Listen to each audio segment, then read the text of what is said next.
Halo teman-teman, kembali lagi di channel Ayo Gawe, kerja, kerja, kerja. Nah, ini episode kedua dari konten Working Class Hero setelah tertunda seminggu lamanya. Karena yang bikin konten mager. Bukan mager sih, soalnya belum sempet untuk take untuk para narasumber. Ini pun take narasumber pribadi ya, jadi istri saya sendiri langsung kita interview. Beliau dia ini tuh sudah melalang buana di dunia bekerja. Jadi banyak banget udah nyobain banyak pekerjaan, sekarang jadi full time ibu rumah tangga dan konten kreator. Silakan di follow akunnya, TikToknya. Wah, rame banget kalau di TikToknya.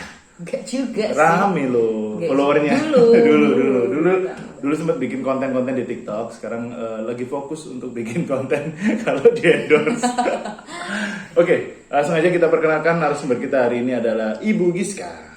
Hai teman-teman, namaku Giska. Yang dikenal apa akunnya? Atau biasa disebut dengan Giska aja. Oh, nggak mau sebut akun nih, nanti saya tulis sih percuma.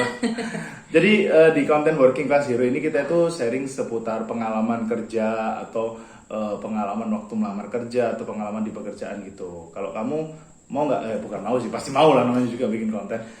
Ada nggak pengalaman kerja yang mau kamu sharingkan? Dari yang mana dulu nih? Kan banyak banget kamu kerjanya. Dari paling awal banget, awal lulus sekolah atau kayak gimana? Oh, kalau misalkan kerja, aku tuh udah dari zaman sekolah itu aku juga udah jualan. Sebelum lulus ya bahkan ya? Iya, pokoknya dari kecil tuh aku udah jualan gitu loh. Kalau dulu tuh zaman SD atau SD sih, aku tuh kayak jualan sapu tangan, jualan. Jadi emang di sekolah itu memang kayak dilatih untuk koyok. Mental entrepreneur sejak dini ya? Wah, bahasa kok koyok loh. Gak apa-apa, campur-campur soalnya kan. Maaf ya, agak jawaan. Jadi emang kayak ya dilatih untuk kayak ini loh, cari duit itu susah gitu. Itu dari SD. Terus habis gitu aku juga pernah jadi part timer ya kan. Jadi aku tuh kerja pada waktu masih sekolah. Jadi aku nih lulusan SMK Multimedia, dimana kalau yang namanya SMK itu pasti ada yang namanya ujian akhir. Sebutannya itu sama kayak anak lain, ada TA, tugas akhir. Nah, di SMK ini kan juga ada yang namanya uji kompetensi, yaitu ujian jurusan, dan itu tiap tahun itu ada. Pas waktu kelas dan di waktu kelas 2 itu kan juga ada yang namanya PKL ya. Ya, praktek kerja lapangan, yaitu magang selama kurang lebih 4 atau 6 bulan lah, sekitar 1 semester itulah. Nah, jadi yang namanya UKOM, uji kompetensi kelas 2 itu karena kita kepotong sama magang. Jadi kayak banyak beberapa pelajaran kan yang akhirnya mundur kan, dimana termasuk salah satu UKOM itu juga mundur lah di kelas 3. Jadi pada waktu kelas 3 itu memang padat-padatnya itu harus nyelesain UKOM kelas 2, nyelesain UKOM kelas 3 dan juga TA. Nah, dimana hal-hal kayak gitu, apalagi yang berhubungan dengan multimedia, itu pasti membutuhkan biaya. Iya, harus ada duitnya lah. Harus ada duitnya. Nah, pada waktu itu emang aku memang dari background keluarga yang nggak terlalu berada. Dan pada waktu itu sebelumnya aku udah ngomong sama orang tua. Jadi kalau kayak bakalan ada pengeluaran gitu. Betul. Aku tuh udah ngomong kayak jauh-jauh hari kelas 3 ini aku agak sedikit butuh banyak ini gitu. Aku udah ngomong, oh iya. Terus ketika di tengah jalan, maksudnya orang tua waktu itu menyanggupi gitu ya. Di tengah jalan aku ngelihat, aku bukan minta lagi tapi kayak ngelihat sadar diri, waduh kayaknya kondisinya lagi nggak bisa gitu. lagi kondisi sulit lah. Iya, aku mau minta untuk maksa ke orang tua itu juga ya apa Gak gitu mungkin kan. juga ya. Betul. Jadi akhirnya aku nyari solusi sendiri. Dengan cara aku kerja part timer sebagai pramusaji di sebuah coffee shop. Waitress sebutannya itu. Di sebuah coffee shop ya. Di sebuah coffee shop. Nah, dulu di tahun segitu coffee shop ini itu belum semarak sekarang. Iya, belum semarak dan sekarang. Belum semodern sekarang bangunannya. Dan dari kalau misalkan jujur ya, pada waktu itu memang kayak orang yang kerja di kayak kafe itu emang stigmanya itu masih buruk. Padahal nggak semuanya kan. Nggak semuanya. Nah, itu dulu tuh aku juga sempat kayak bukan ditentang ya, tapi kayak kalau bisa itu jangan kerja di kayak gitu. Itu sama salah satu anggota keluarga. Jadi kayak sama almarhum kakekku itu dulu kayak nggak ada kerjaan lain gitu karena Ya, nggak stigmanya ada. itu buruk ya. Kalau ada nggak akan kerja gitu Iya, kan pasti. tapi aku udah jelasin ke orang tua kalau kerjanya itu kayak gini dan memang coffee shopnya waktu itu deket dari rumah kan. Jadi bisa diawasi lah, masih dipantau lah, bisa dipantau. Enggak juga sih, soalnya enggak. udah ngasih kepercayaan full yang- dan aku memang nggak macam-macam juga. Yang pertanyaan sulitnya adalah gini, untuk anak usia segitu, aku dulu kan juga pernah merasakan SMP, SMA kan. Di waktu dulu juga nggak punya duit, tapi nyari part time itu nggak asal bisa nyari kan, nggak semua Betul. tempat ngasih lowongan kerja part time. Betul. Nah itu gimana caranya kamu kok bisa tiba-tiba masuk jadi freelance di situ? Jadi aku itu tempat coffee shop itu kan nggak terlalu jauh dari rumah. Iya. Ibaratnya aku kayak tinggal di satu lingkungan, ibaratnya kayak di perumahan A jaraknya itu ada di jalan raya, sedangkan Oke. perumahanku itu juga deket sama jalan raya.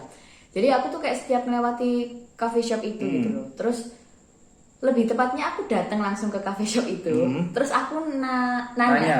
Aku nanya, Gokil, aku gokil, langsung gokil. nanya ke waktu itu ya aku kan nggak tahu yang mana manajer Yang- mana, iya. jadi aku cuma Asal tanya karyawannya ya? Aku asal tanya, Mas di sini itu nggak buka lowongan untuk anak sekolah gitu, barangkali buka lowongan. Aku langsung Oke, tanya oke, kayak gitu. Terus suatu ketika aku tuh kayak disuruh besok aku agak lupa ya pokoknya Timelinenya ya? agak lupa timelinenya pokoknya ini aja bawa kayak CV. surat lamaran Oh, surat gitu lamaran. ya waktu itu. Oke. Oh ya wes gitu, karena pada waktu itu kan belum secanggih sekarang kayak Ya. ada Canva dan lain-lain, CV-nya kan sekarang Ya. bagus-bagus. Dulu ya aku nulis tangan Tulis gitu tangan kan. di folio itu. Betul. Terus akhirnya aku ketemu sama kayak manajer kafenya itu. Orangnya baik, orangnya masih muda sih sebenarnya pada waktu aku umur segitu, orangnya memang masih muda. Terus aku nyerahin CV sama lamaranku kan. Terus orangnya juga nanya gitu loh. Loh kamu masih sekolah emang bisa bagi waktu? Gitu. Ya bisa-bisa aja. Terus ya negosiasi Gaji. soal gaji dan jam kerja. Karena pada waktu itu kan sekolahku juga full time. Jadi dari pagi sampai Sore. agak menjelang sore gitu. Sedangkan pada akhirnya menemulah setelah ketemu itu ya udah deal gitu. Kamu bisa kerja kapan loh? Aku secepatnya karena aku butuh duit. Aku bilang gitu. Ya wes itu akhirnya. Tapi itu kerja. sebuah bentuk hal yang sangat jarang ya. Soalnya ini kan kita juga ada akun Ayu Gawe nih. Banyak orang yang sering nanya kerjaan freelance. Memang ada, tapi memang kan jarang kan freelance yang Betul. buka. Cuma yang bagus dari yang kamu lakukan adalah nanya langsung. Soalnya nggak semua anak muda zaman sekarang ya, kita nggak meremehkan ya. Banyak sekali orang pencari kerja itu mungkin kayak malu atau sungkan. Sebenarnya kan kerjaan kalau diupayakan dicari pasti ketemu kan. Pasti ada. Pasti bisa kan. Akhirnya contohnya kamu tadi nyoba nanya, walaupun dia nggak masang tulisan nyari part time kan. Ternyata Nggak kan orang kan bisa, siapa tahu ada rezekinya di situ Iya, kan. Dicoba benar. dulu berarti ya Betul. teman-teman. Ini sebuah pembelajaran ya kalau teman-teman nyari kerja, misal kayaknya kafe ini menarik deh, coba kerja sini. Tanya langsung aja nggak apa-apa. Jangan malu, siapa tahu memang lagi nyari kerja tapi dia nggak lagi buka kayak poster atau apa Iya, gitu benar. kan. Nunggu orang yang tiba-tiba nyari gitu ya. Benar. Terus setelah kerja dari part time itu kan nggak mungkin lama kan, cuma part time kan sampai lulus pasti ya. Habis itu kemana? Habis aku kerja itu kan kerja sambil sekolah ya. Ketika gajinya pun waktu itu nggak besar kok. Aku Iya, ingat gajinya lumayan sekitar lah ya. 350 apa 450 dengan jam kerjaku. Jam 5 tuh aku harus udah sampai di Tempatnya. kafe itu, sedangkan aku pulang sekolah itu sekitar jam 3 jam 4. Jadi langsung Kadang ngebut sampai gitu setengah ya? 5. Iya. Jadi kayak datang mandi stretch itu kerjanya kalau hari biasa sampai jam 10, kadang kalau Sabtu. Nah, ini malam Sabtu ya betul sampai paling jam 11 sekitar jam Jadi 12. 5 sampai 6 jam lah estimasinya. Iya, dengan gaji sekitar 350 450 itu demi memenuhi kebutuhan teh aku ya waktu itu. Terus aku kerja itu sekitar 4 bulanan lah pokoknya tuh. Setelah lulus sekolah aku sempat kepikiran untuk kayak ngambil sebuah kursus kayak LP3I dan lain-lain. Ya, kursus-kursus keahlian lah ya. Sebenarnya dijanjikan oleh salah satu anggota keluarga, Ya. tapi ya aku tidak bisa berekspektasi ya kepada anggota keluarga yang suka menjanjikan itu kayak ya wes lah ya. Memang aku tidak pernah berekspektasi apapun. Fail, akhirnya aku berani ngambil resiko untuk merantau di Bali. Merantau di Bali di usia waktu itu 18, 19? Iya, 18 tahun ya, lulus 18 SMA Lulus langsung sekolah merantau. langsung. Tanpa pegangan.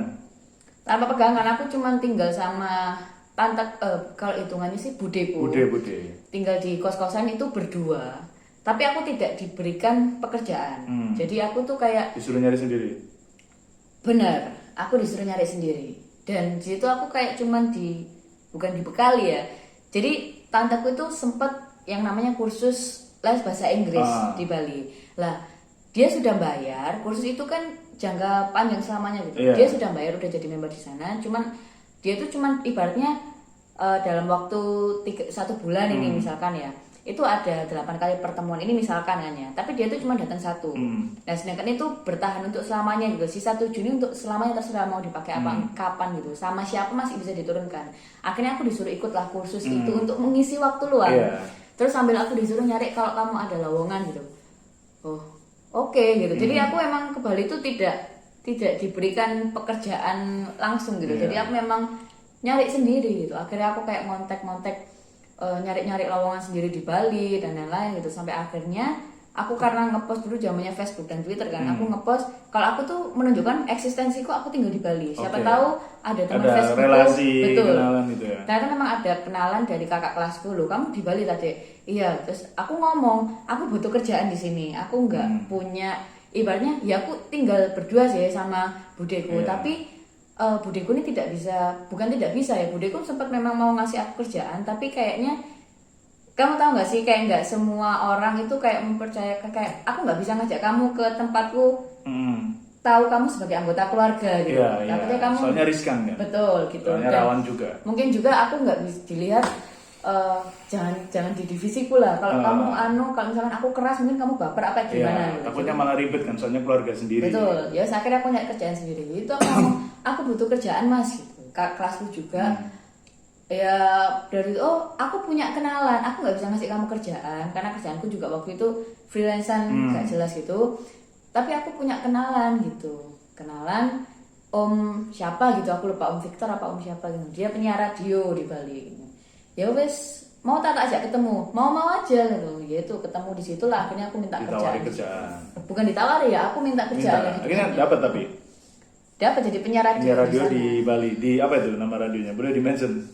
Ya wis lama wis udah nggak usah sih. Pokoknya ada salah satu radio yang cukup dikenal karena teman-temanku di Bali pun dia tahu itu gitu. Karena kayak teman-teman sekarang kan, aku kan ada beberapa teman dari komunitas gitu kan. Terus kayak, oh kamu dulu pernah jadi penyiar di sini tak? Ya ampun itu radio yang sering aku, bukan radio. Aku pernah kayak mas-mas garmen di tempatku itu dengerin radio itu gitu loh. Karena cukup dikenal gitu. Jadi dari 2 kali kerjaan ini ya, itu kan pertama nekat, yang kedua ini kan relasi kan, dapat dari teman dan lain-lain. Berarti belum pernah yang merasakan apply yang, kalau tahu nggak sih kayak lowongan kerja yang ada lowongan kerja terus kamu apply gitu? Pernah. Sesudah ini berarti? Sesudah dari merantau Bali. itu, iya. Sudah dari Bali balik ke Jawa. Balik ke Jawa. Apply lamaran juga. Ke salah satu apa? Perusahaan apa? Ya ada salah satu perusahaan radio juga. Oh radio, masih ke radio juga ya? Iya, untuk saat itu ya? Untuk saat itu. Jadi kayak aku dapat info itu bukan dari orang dalam ya. Cuman waktu itu ada temen, di sini loh ada lowongan gitu kan, ada lowongan. Masih ada info lowongan lah ya? Betul. Cobain aja. Cobalah aku ngirim awalnya iseng, terus lah kok diterima, tapi kan harus ada trialnya dulu. Iya, gitu. masih kayak training lah, training. Terus ternyata kayak bukan culture shock, ya mungkin aku culture shock ya, karena radio di Bali dengan radio di Surabaya itu beda. Beda kultur pasti beda kultur. Kayak ya beda banget lah. Sedangkan radio aku di Bali itu memang radio untuk orang-orang yang usianya itu benar-benar lansia banget. Dewasa ya, di atas dewasa 30 lansia. 40 ya, dewasa lansia. Sedangkan radio yang tak apply ini anak muda banget gitu. Jadi cara ngomongku tuh beda. Itu kayak aku di training habis-habisan selama 3 mengulang lagi bulan. berarti ya? Iya gitu. Dan ya aku jatuhnya cuma training aja sih di situ. Oke, berarti nggak sampai lolos lah kasarnya jadi penyiar lah ya? Nggak sampai Nggak lolos. sampai lolos. Habis dari situ? Habis Perjalanan dari karir situ- Anda banyak sekali soalnya, panjang loh. Soalnya mending kamu, maksudnya kalau jadi ini kalau kamu kan masih ada dari sini kan, aku habis sini selesai lah semua. Oh, gitu. Kalau kamu kan lebih banyak yang bisa Terlalu diceritakan. banyak, nggak kelamaan lah ini. Gak apa-apa, gak masalah. Penonton kalau nggak mau nonton ya di skip gak apa-apa. Oh, iya. Ini kan namanya sharing, kan siapa tahu ada yang terinspirasi kan. Beberapa menginspirasi tuh, kayak awalnya nggak ada lowongan tapi ditanyain ternyata ada lowongan. Gitu. Terus itulah gunanya memanfaatkan temen, maksudnya bukan untuk temen dimintain duit ya, bukan, tapi kayak ada teman, ada nggak kerjaan, kalau ada info kan itu kan pentingnya menjaga relasi, dan itu juga jadi info buat teman-teman yang nonton video kami di Infoloker, di Ayo Gawe yang kita share, mungkin bisa di-share ke temennya yang lagi butuh kerjaan gitu. kayak kamu kan, kayak Iya, gitu. iya, Bisa jadi kayak gitu. Oke. Oke, habis dari dunia radio masa ke radio terus. Habis ini kamu geser kemana tuh? Enggak, habis itu aku jadi teller koperasi. Teller koperasi. Teller koperasi Habis keliling. dari kafe, radio, jadi teller koperasi. Iya. Gimana koneksinya? Kan kamu juga lulusan multimedia. Iya, benar. Jadi karena pada waktu itu aku lagi BU banget. Iya. BU. Terus ada ekspektasi orang tua di mana orang sukses itu kerjanya itu kantoran. Berseragam. Berseragam. Itu. Walaupun aku udah bilang aku nggak terlalu suka sebenarnya, tapi karena pada waktu itu tuntutan kondisi sih sebenarnya. Waktu itu bener-bener ya wes lah ya, daripada nggak ada kerjaan gitu. Kayak kebutuhan rumah waktu itu juga banyak. Ya banyak hal lah, faktor keluarga. Daripada Ya, gabut akhirnya- lah ya. Iya, terus dikasih info lowongan juga dari orang tua. Ini loh ada temen Oke. orang tua yang kerja di sini, siapa tahu cocok, dan diterima gitu. Tapi dengan kondisi pada waktu aku kan nggak hijaban, jadi masuk ke situ itu memang harus berhijab. Oke, karena aturan dari kantor ya. Dan aku ditanya ya apakah keberatan? Enggak sih, kan selama Ya, karena aku BU. kerja bener lurus, dan aku memang juga BU juga kan. Ya wes itu aku teller keliling, jadi sistem koperasinya itu Heeh. apa namanya ya, sebagai teller keliling tuh jadi aku tuh menjemput bola untuk orang-orang yang mau nabung. Jadi Mau nabung. orang-orang nabung itu nggak bisa, orang-orang yang nggak bisa datang ke Oke. dalam koperasi. Karena tipenya orang pekerja pedagang kayak gitu ya. Pedagang, Oke. pedagang yang nggak mau datang ke, jadi kayak dia mereka apa ya? Ya mungkin karena waktunya itu sibuk ngurusi Iya, dagangan. untuk dagangannya nggak ada waktu untuk ke bank kan. Benar, biasanya. itu. Jadi ya harus aku menjemput bola. Jadi aku berangkat itu pakai tas lempang gede. Itu isinya tuh puluhan bahkan ratusan buku tabungan nasabah dan kayak tablet gitu. Jadi aku ya nyata Wah, aku dinyaretin nerima itu nih, nasabahnya. dan aku nerima apa uang-uang tabungan mereka itu. Bahaya banget kan tapi kan. Itu sebenarnya bahaya Banget, untuk soalnya perempuan ya. Kayak kamu kan berangkas berjalan kan kasarnya. Kan? Benar, dan pada waktu itu ya koperasi aku sudah ngomong kan kayak ini gak dikasih apa ya alat keamanan iya, apa atau gimana? security kayak atau ada Iya, yang bodyguard yang nemenin. Benar, gitu. Tapi ya aku nggak tahu sampai sekarang apakah mereka sudah merubah sistem itu Iya. apa enggak gitu. Ya, kayaknya masih aman-aman aja sih. Iya. Oke, jadi dari radio terus ke situ, terus dari semua itu kan masih belum ada yang nyambung dengan kasarnya kan orang kan biasanya kan kerjanya apa, lulusan apa, kerjanya apa kan, itu kan masih nggak nyambung semua. Masih nggak nyambung. Ada nggak yang pekerjaan yang nyambung dengan bidangmu?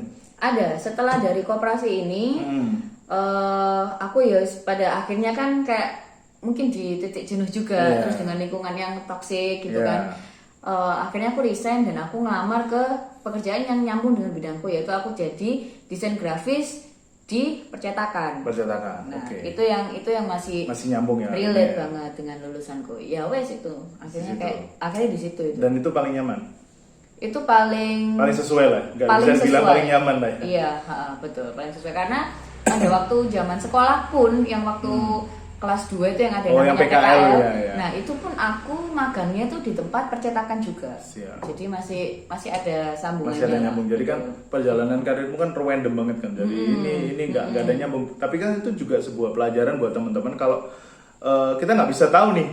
Kan ada Iya, sering kayak saya S1 hukum harusnya dapat pekerjaan hukum, nggak mesti. Nggak mesti. Bisa aja S1 hukum terus kerjanya jadi detailer bank, kan nggak ada yang tahu. Jadi kan kita harus mengikuti nasib aja dibawa kemana kan. Siapa tahu hoki-hokinya ke Iya. pekerjaan yang kita inginkan. Kalau apes ya sudah, yang penting kan masih bisa menyambung hidup gitu.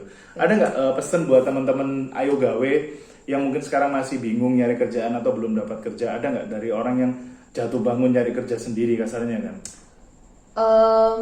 Jangan terlalu idealis sih. Oke. Soalnya jangan jangan terlalu idealis dan jangan ngerasa paling bisa. Oke. Itu karena misalkan kayak aku lulusan multimedia.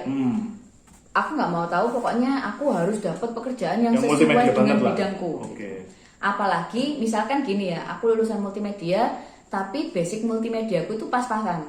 Oke. Nah, itu kalau kamu basic pas-pasan terus memaksakan kerja di dunia permultimediaan juga gitu. Banyak anak yang lulusan multimedia tapi basicnya itu lebih tinggi dari kamu. Oke. Jadi gak bisa kamu kayak memaksakan kayak ngerasa aku sih paling multimedia, itu gak bisa. Ya, harus menyesuaikan lah. Itu harus menyesuaikan. Nah, apa ya? Yang ngerasa bisa itu yang itu tadi, yang kedua itu harus sadar diri. Misalkan kamu sekarang lagi butuh kerjaan. Kamu datang dari keluarga yang biasa-biasa aja kayak aku. Ya, yang ngepas lah ya, nggak ada tabungan lah. Kamu masih belum punya relasi dan kamu tidak punya privilege, itu kamu nggak bisa pilih-pilih kerjaan. Ya, apapun bola, ya? apapun harus dicoba. Jadi segala cara ya. Betul. Oh iya, aku tuh pernah, kalau misalkan kamu inget ya, aku tuh juga pernah jadi admin online shop. Oh iya, pernah. Itu. Ingat. Iya.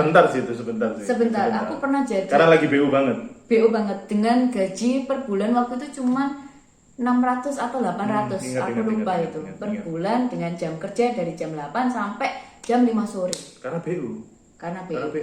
Nggak masalah sebenarnya kan, pekerjaan apapun dicoba dulu, siapa tahu itu jadi lonjakan untuk kerjaan lainnya. Benar. Kan? Gitu. Itu. Jadi gak bisa pilih-pilih dan jangan sok idealis. Misalkan aku lulusan ya ini tadi, aku lulusan apa namanya kayak sarjana hukum gitu. Tapi aku ngeplay di sini tuh nggak bisa. Coba aja di yang lain. Betul. Ataupun coba di instansi yang mungkin jangan terlalu besar dulu. Coba dari instansi kecil dengan gaji yang ya terima dulu, karena kan belum punya basic pengalaman kerja. Belum punya skill. Nah, betul. yang harus dicari adalah pengalaman kerja dulu. Karena titel sarjanamu atau titel apapun yang ada di belakang namamu itu sebenarnya nggak terlalu berpengaruh kalau kamu belum punya pengalaman. Betul. Apalagi banyak pekerjaan yang menyaratkan punya pengalaman dulu. Benar. Kan. Jadi diterima dulu, dicoba dulu. Maksudnya kan sambil mengisi, sambil siapa tahu nanti ada lowongan kerja yang menarik ya, dicoba dulu. Siapa tahu itu sebagai pijakan-pijakan untuk lowongan kerjaan-kerjaan yang sesuai dengan impian kalian. Jadi jangan terlalu pilih-pilih lah, karena memang kondisi nggak semua orang enak. Kalau memang kondisinya kaya, santai, nggak kerja juga di rumah dapat duit. Tapi kalau kondisi terdesak, apapun ambil aja selama masih sesuai. Benar. Sip. Itu dia pelajaran yang kita bisa ambil dari kisah hidup Ibu Giska yang kerjanya entah itu dari mana aja, semuanya dikerjakan. Yang penting halal. Yang penting halal, yang penting usaha sendiri. Terima kasih buat teman-teman Ayo Gawe yang sudah nonton video ini sampai selesai atau dengerin podcast ini di Noise kami sampai selesai. Terima kasih, sampai jumpa di konten-konten kami berikutnya.